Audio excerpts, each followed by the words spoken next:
And there were a couple of players here as Mapelele, well, stabbed that home. Another look to the side confirmed what was already known. An offside. The referee protests and urges the players to steer clear. Now there'll be a video assistant referee check. Questions here.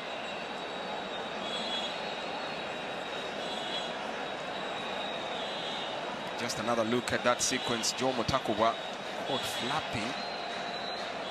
Ball stabbed in by Felele. It'll be interesting to see what the decision looks like here. Referee initially agreeing with the assistant referee that would be an offside.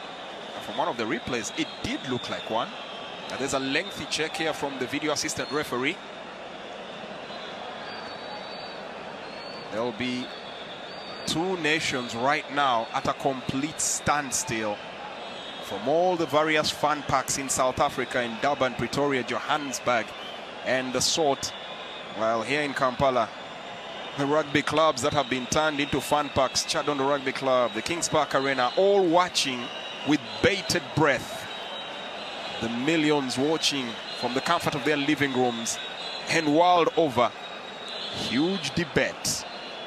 Vincent Kabore awaiting communication from the video assistant referee room. In the meantime, Molefi Nseki takes time to issue a few instructions.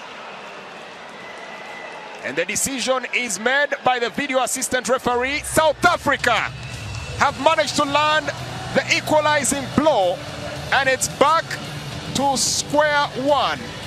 Quick look at that. The goalkeeper, by the time that ball was finished, well, it well tumbled in. And Mapelele manages to redeem the South Africans. Bafana Bafana are right back in it. Their fate in their hands. And a stunned, curious silence descends upon Nelson Mandela Stadium. South Africa 1, Uganda 1.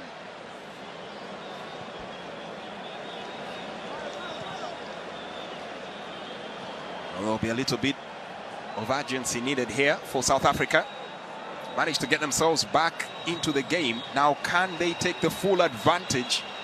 Gludlu makes the run, teases it up, looking for the cutback. Gludlu, that ball is blocked. Alan Okello must hacks that ball clear. Anyway, will do as long as it's away from their own goal area.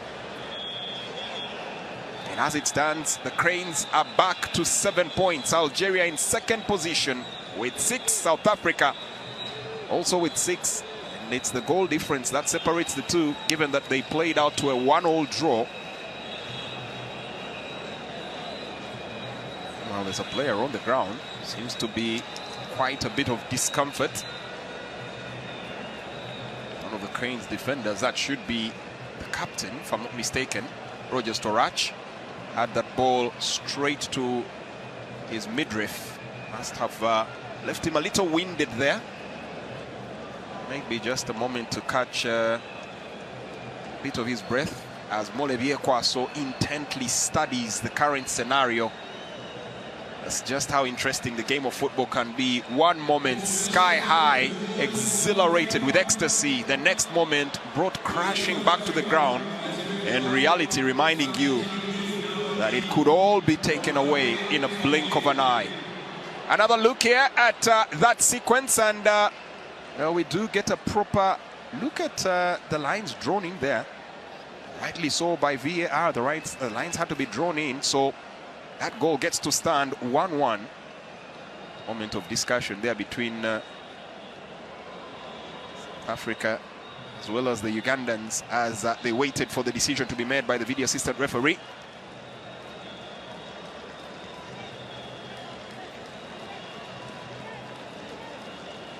Medical break is done. Looks like the Cranes will have to restart here. Temporarily a man down as Roger Storach seeks permission to re-enter the field of play.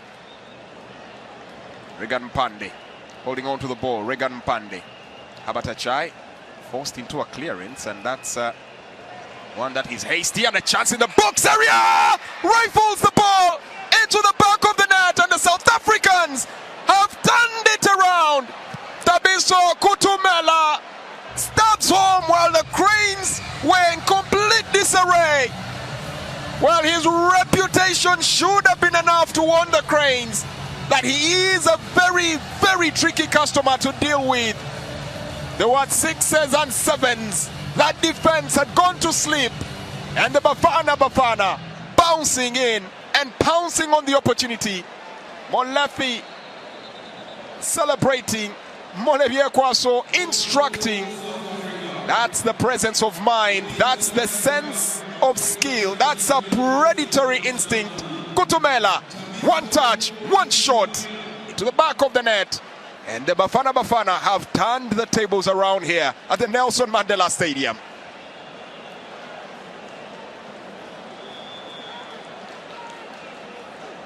Well, now it's going to be a real test in terms of character here for the Cranes. They are yet to go behind and win a game. When they fell behind against Algeria, it was a 3-0 romping. Since then, they've been on the front foot consistently. Now they need to show that they have the element to mix it up. Short from distance. That just goes away, whistling away harmlessly. Almost an hour of action. Things spiraling away from the Cranes.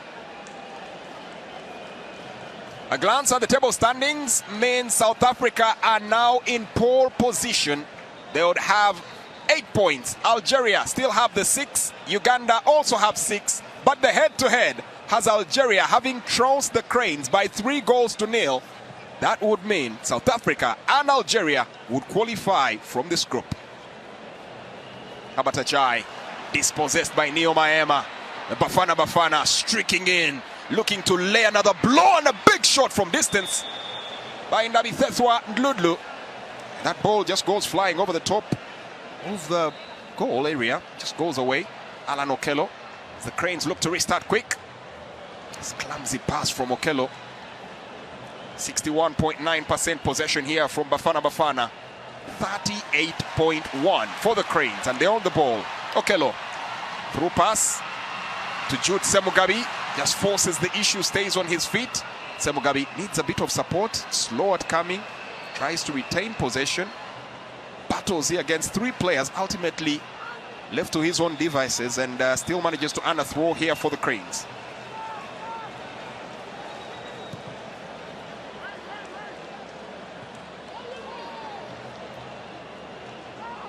Habatachai.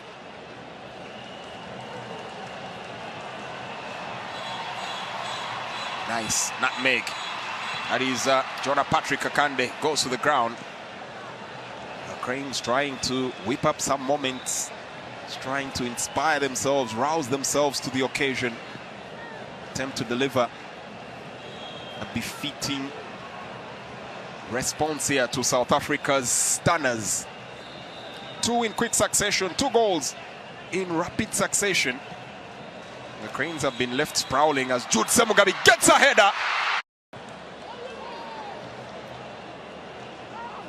Habatachai.